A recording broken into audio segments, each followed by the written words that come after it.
So the other day I was thinking about dating. Okay, hello guys. So we'll be reacting to this one.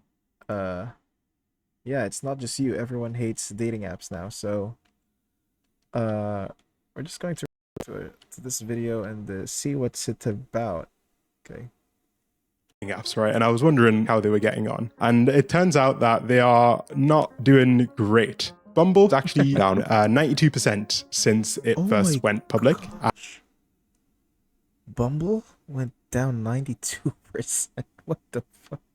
And Match Group, the company which owns basically every other dating app, is doing pretty badly as Oh well. People are gosh. falling out of love with dating apps, and this is affecting Gen Z in particular, who are becoming less likely to spend money on the apps. In fact, Why would you? Yeah, because I think it just became popular because of COVID as well. I'm not sure though. But yeah, 41% of users 30 years old and older have paid for these platforms. Oh, compared to 22% of those under 30. So majority, yeah, obviously majority of them would, trying to find potential partners and just realize that they just entered like people filled with like you know, just sex-driven pile of people, but I don't think that's all the people in those dating apps. Forbes Health ran a survey and found that 79% of Gen Z respondents had reported experiencing some form of dating app burnout. You might have even seen that the companies have resorted to some dating app burnout of Actually, Gen Z. 78%. That's actually uh lower than my expectation because if you're really going to if you're really going to think about it, like the top 1% or the top 5 to 10% maybe are the ones that are always chosen. And yeah, so it's like the top 10% are like the ones who get swipe right all the time. So it's not surprising to me that 80% of them like would have a burnout, but like only 80, not more. Respondents had reported experiencing some form of dating app burnout. You Yeah, might have even seen it's like a continuous cycle of rejection, even though you know that there's nothing wrong with you. It's just like every time you swipe, a new person would, and if you're not in the top 10%, you're probably getting swiped left or something.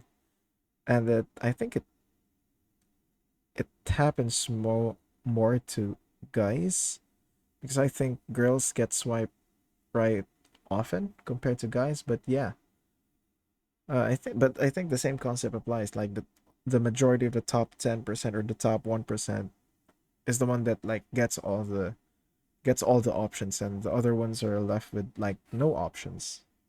So it's not really a dating app. It's like a popularity contest at some point. that the companies have resorted to some interesting marketing techniques. For example, Bumble got in trouble for some ads that they ran trying to convince women to no longer be celibate, I guess.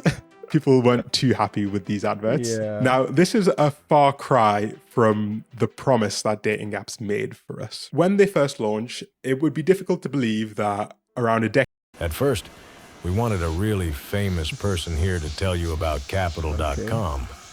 later, they'd be launching $500 a month membership programs.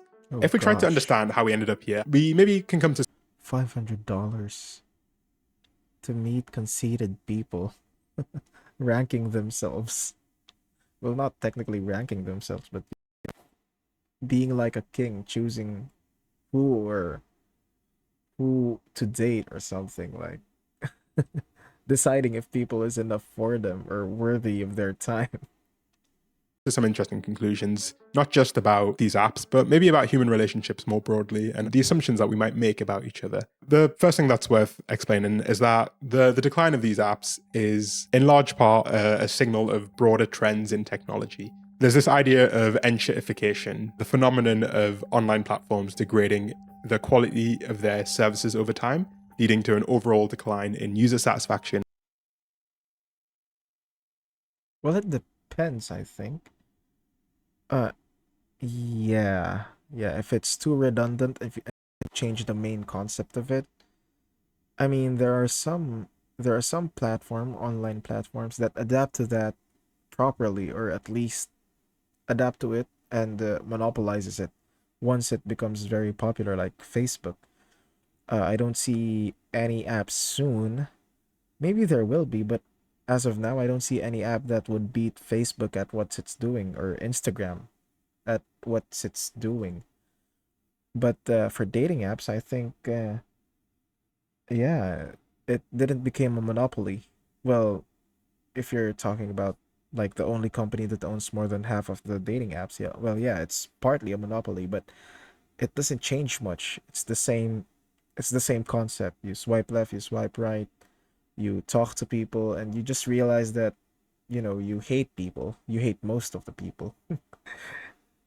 Uh, yeah, it has like a big ego hit to you if you don't, get matches, or if you see that these perceived people with like the top 1 or top 10% gets all like the chances.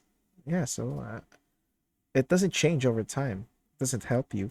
I mean, I think all social media is like that, but it's more into your face. Like the rejection is more into your face in dating apps, I guess. And overall value. This is something that's really broad across technology. It is best characterized through Airbnb, starting initially as a promised land where you could rent out a spare room at the fraction of the cost of a hotel, but ending up in a situation where people are paying $200 Yeah. cleaning Oh fees my gosh. and have I'm so curfews happy and that I service didn't fees for a experience this one. rental. The most egregious example of unshittification is BMW, who in 2022 launched a subscription to just unlock the heated seats that were already in the car.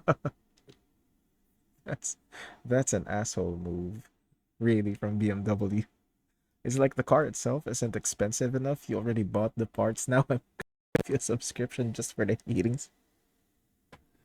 That's some that's some luxury that's some luxury shit, man. It's so bad. They're just scamming people that wouldn't mind spending. Yeah, if you bought a BMW, I'm pretty sure that $18 a month is nothing to you, but they're just maximizing the profit out of one person. Gosh. Dating apps are not immune to this problem, as fundamentally they are technology companies. The most obvious manifestation of this enshittification is the idea that subscriptions are king. I don't know if you know this, but Tinder actually has 3 separate subscription options on top of Oh the gosh. $500 a month subscription plan. These look more like $500? insurance plans than dating apps. Dating apps have not become immune. My These look gosh. more What like does so match, chat, and meet? Okay. Oh, okay, okay. Oh, so okay, unlimited likes. Oh, you have limited likes, unlimited rewinds. Passport to any location? What the fudge? Oh, so you can hide advertisements. So if you pay for Tinder Plus, you would reach up to hide advertisement. Okay. 5 super likes a week, free bonus. What if you get Tinder Platinum and you just get swipe left all the time? That would be so bad, right?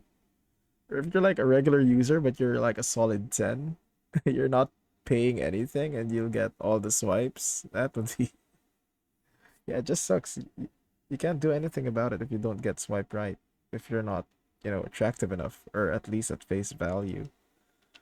insurance plans than dating apps. Dating apps have not become immune from this subscription mania, and their monetization strategy has led to them feeling more like a gacha game. If you don't know what a gacha game is, it's a game that uses Yeah. like a loot box mechanic where players buy in-game currency and use it to gamble effectively. In fact, Tinder actually rolled out its own in-app currency Oh that you my could use to gosh. buy special features that would increase your chance of finding love. It's a very overt shift Increase your towards chances for. gamification, towards implementing Yeah. game-like mechanics in a non-gaming environment. The Yeah. literal CEO of the parent company of Tinder is a man named Bernard Kim, who was the former president of Zynga.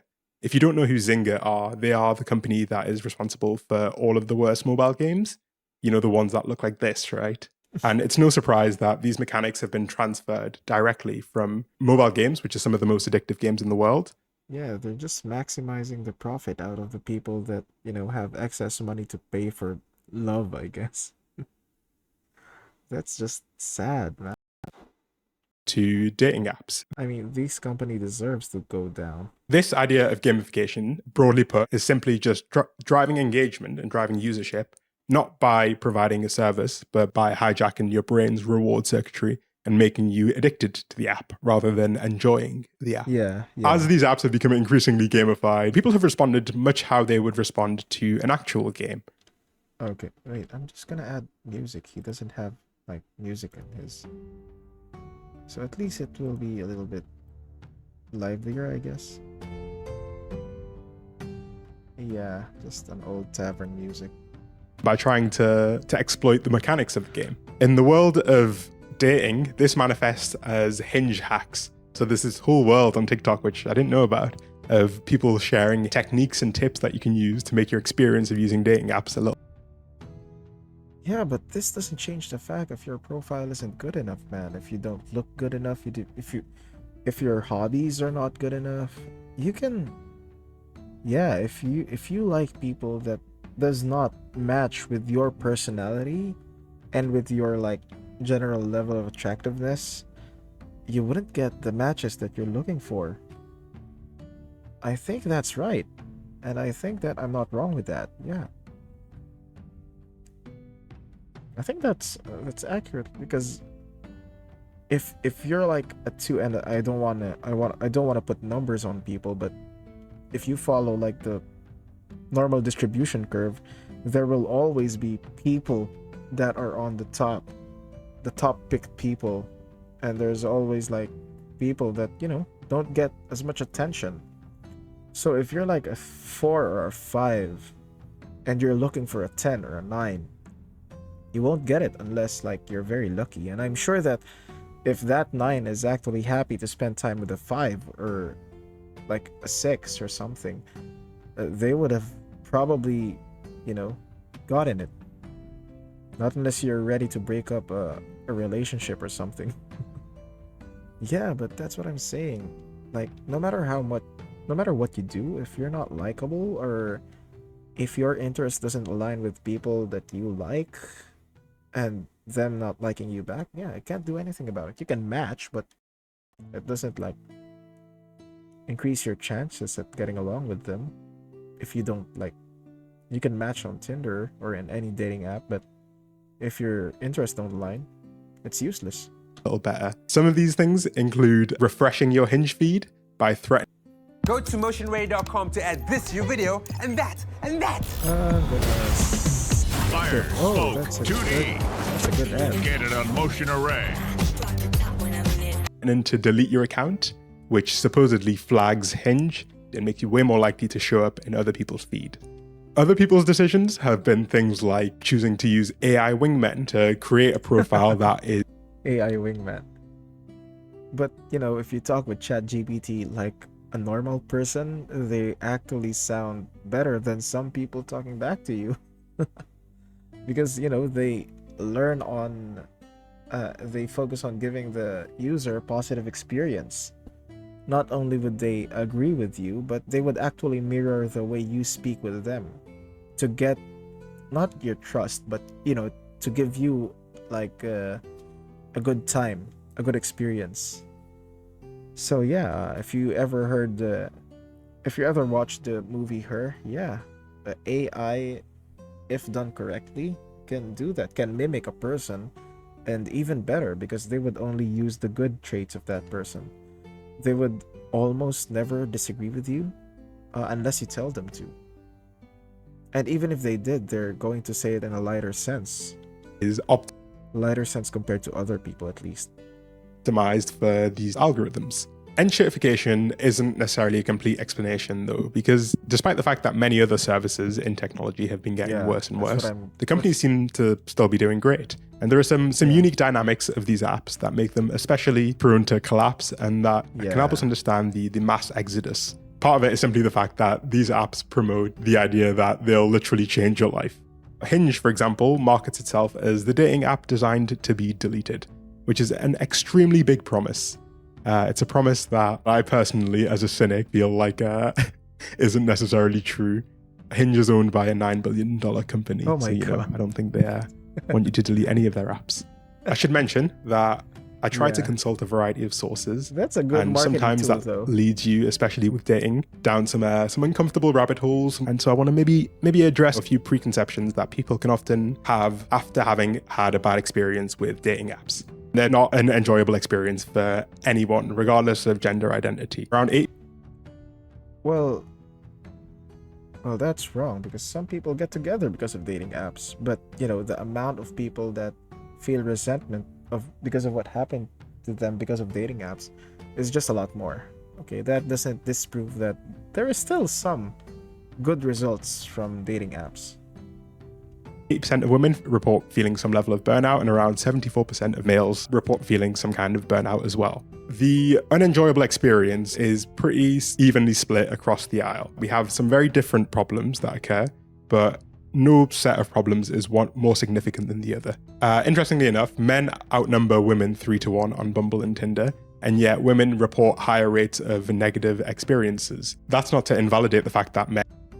Yeah, because I think that majority of the girls, even the ones that receive a lot of likes and choices, have to filter through their options, and they would just realize that most of the men that swiped right on them are just like horny losers or something that just want to spend like a good time or something, doesn't really want to get to know them. This is the problem also with dating apps. You're too focused, and that people are there for dating, and you end up not really socializing because your interest is mainly dating. It's like you're there to date or to fuck. That's the two options, like not the same, but you know what I mean. Men obviously have incredibly high rates of negative experiences, but rather to emphasize the fact that nobody enjoys the experience of dating apps. The grass isn't greener on anyone's side. Men are far more likely to experience feelings of rejection, feelings of being ignored, whereas it seems like the issues that women report are more. Remember what they say, milk every day. He's probably gonna say are more because of who they meet, not the amount of people that they meet, because men are usually rejected, women are usually accepted on dating apps. So maybe I think they'll complain with the quality that they're meeting, I guess. It's the smart way. Well, they're different at least, right? So a 2023 survey found that over half of women under 50 who'd used dating apps had been sent a sexually explicit message that they didn't. Exactly. A bunch of weirdos, a bunch of horny men that doesn't know how to talk to women. That's why they're in those apps. Ask for, which I think is an insanely high statistic. But generally, the issues that lead people to feel burnt out are more broadly the failure to find a good connection, being ghosted, being lied to, feeling rejected, and having boring or not substantive conversations. Now, let's maybe understand a bit more about the user experience and what kind of leads to these super high rates of dissatisfaction. People. You don't have to go far. People are the reason for all of them. You're in a dating app, and there's like, if you're not a good person in a dating app, you're not a good person. That's it. You won't meet someone. But if you are a good person in a dating app and you meet another good person, then it's good.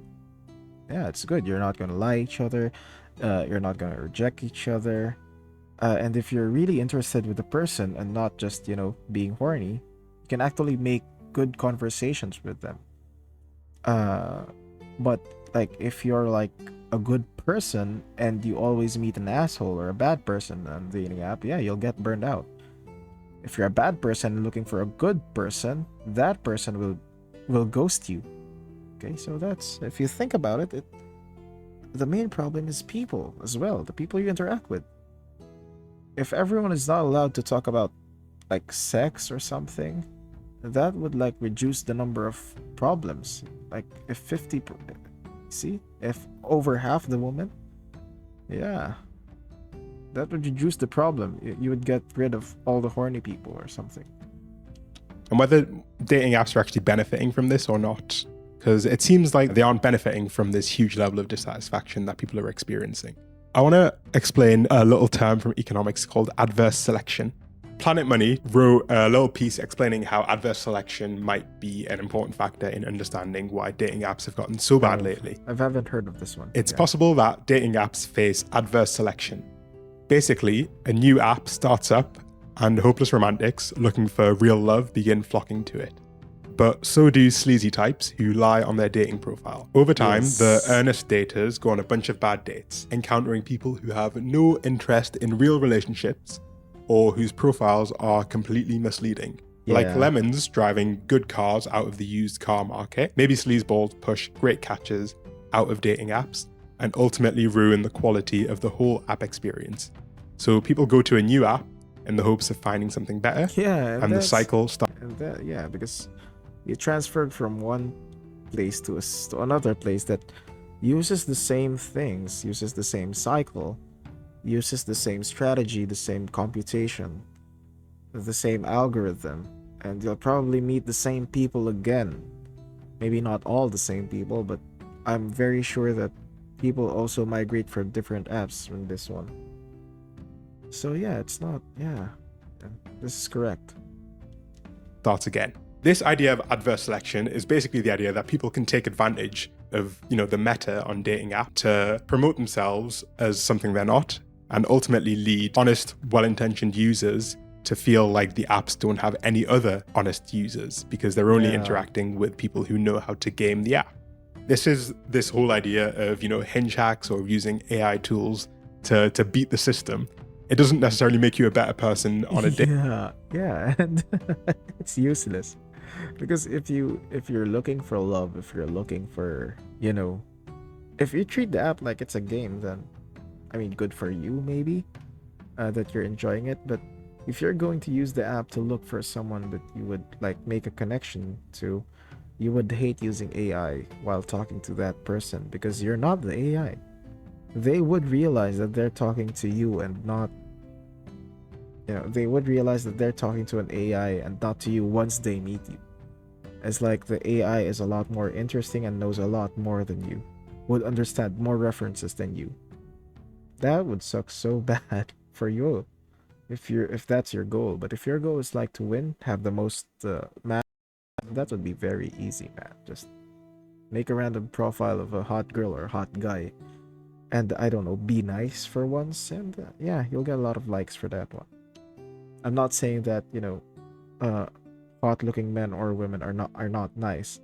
It's just hot-looking men or women that are nice, that are good, aren't on that app anymore because, they're probably in a relationship, a healthy one. So, yeah. If you're getting offended, I'm so sorry, but check yourself if you're offended by that. Date, but it makes you more representative of what the market supposedly looks like to someone who's just downloaded the app. And it makes people who download the app feel like everyone is awful. There is a way to actually minimize these bad apples. This is something that's actually been done before. If you can give the users as much information as you can, they can make more informed decisions, right? That's intuitive.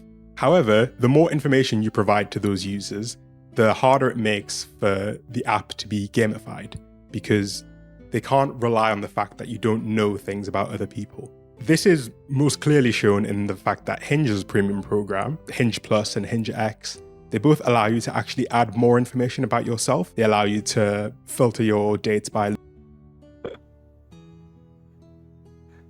Yeah, okay. Send unlimited, see everyone who likes you, sort through likes easily, fine-tune your references. More way, oh my gosh, just go to Facebook or something, to another social platform. If you have to pay for this much service to help you in a system that's that's designed to keep you there, just go to a free website or something, a free social media website, like, I don't know, Facebook, Instagram, they're all free. Try your chances there. And there are still catfishes on Facebook and Instagram, but at least it's free. Location by activity. Oh my god, use TikTok or something, come on. And to fine-tune exactly what you're looking for, which inevitably leads to a better dating experience and reduces this problem of adverse selection. And this isn't just theoretical. We can take the example of OkCupid, which has actually gone through a bit of a transformation from being a dating app that dealt with this problem of It bad has, apples a lot better than the new school of Yeah. dating apps, into gradually becoming another Tinder clone. I found this comment of someone who described their experience, and I think it captures quite well what's going wrong with these apps. Okay. OkCupid used to be really great before they were sold off to Match. Match is the company that owns Tinder and Hinge and all of the other ones. Okay. It was a pretty simple concept that worked really well. Start people off by forcing them to answer at a minimum like 25 matching questions around things like politics, religion, handling money, hygiene, etc. You see, this is why it's good. Yeah, this person knows what he's talking about. You would know the person. You would match with the person not just based on looks, and not just based on like general appearance when you start swiping left or right, but actually with the things that matter. Yeah, because if you don't agree with like these main points here, like the one that he said, like religion, politics, handling money, hygiene, you're not gonna get along. You can maybe settle for looks for a month or two at max, maybe, I don't know, for years if you can, I don't know, but there will come a time that, you know, once you get used to how a person looks like, it doesn't really matter anymore.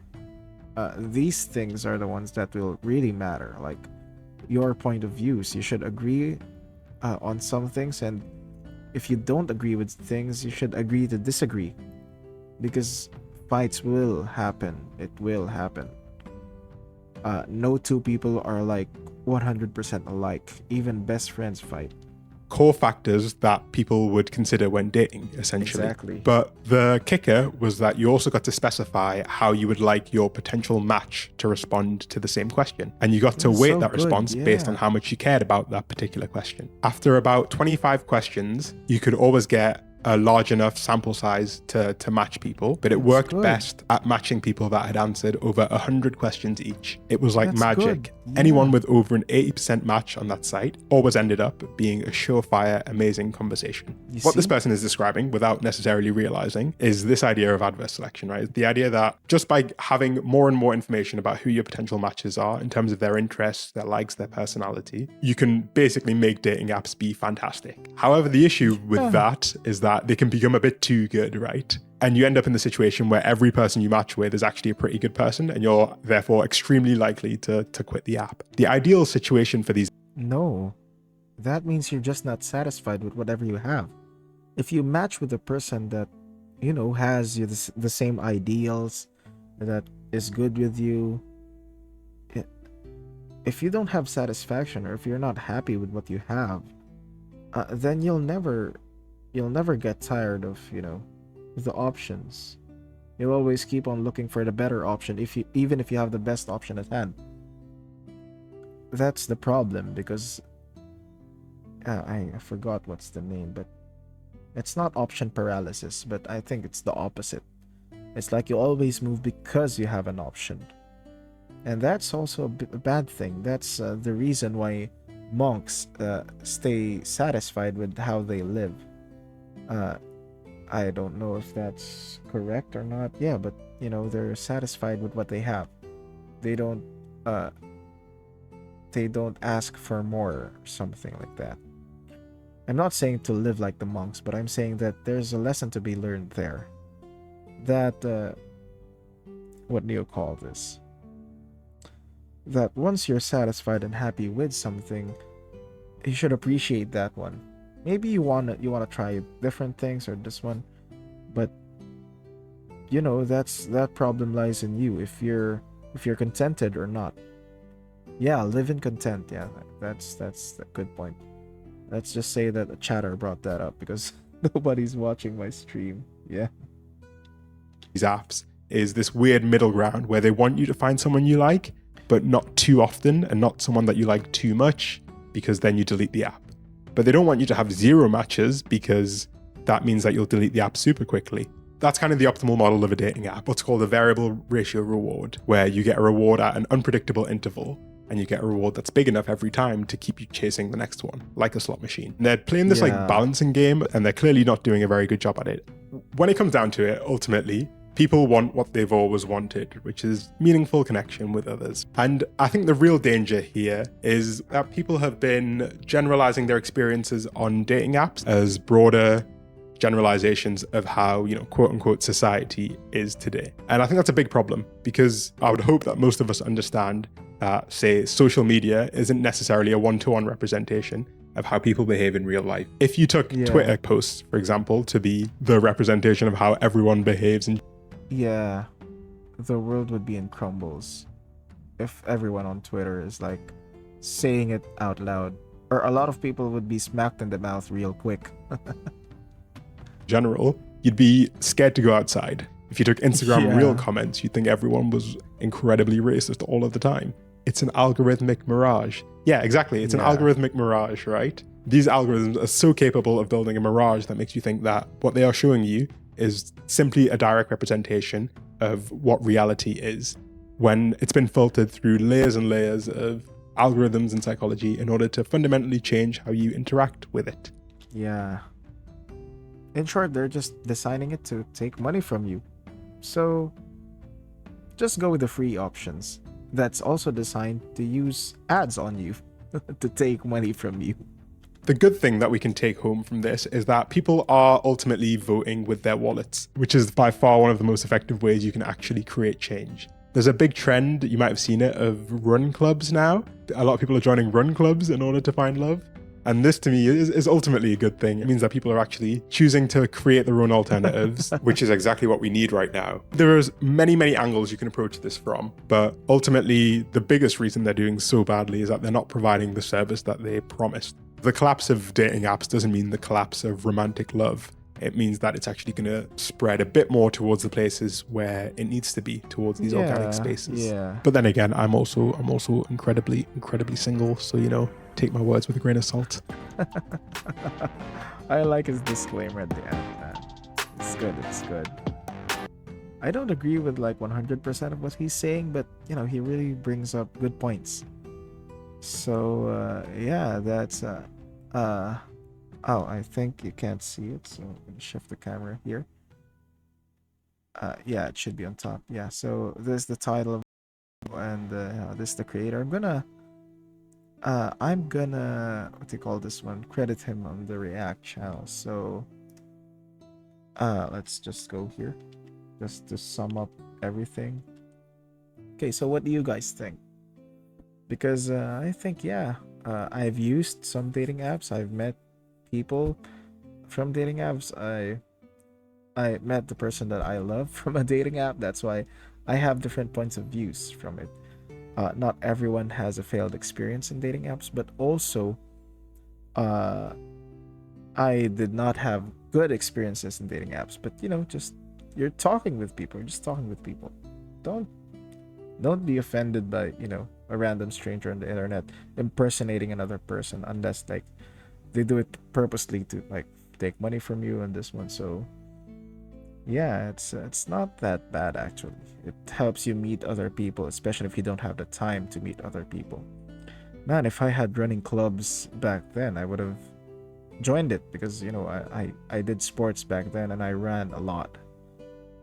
But yeah, that was the option at that time. People transfer to other options, better options that they think is either newer or better an experience. So yeah, that's another food for thought. Thank you for staying with the video. Thank you for watching if you reached the end, and I hope you like the reacts as well. I have gaming content as well if you're only watching this one.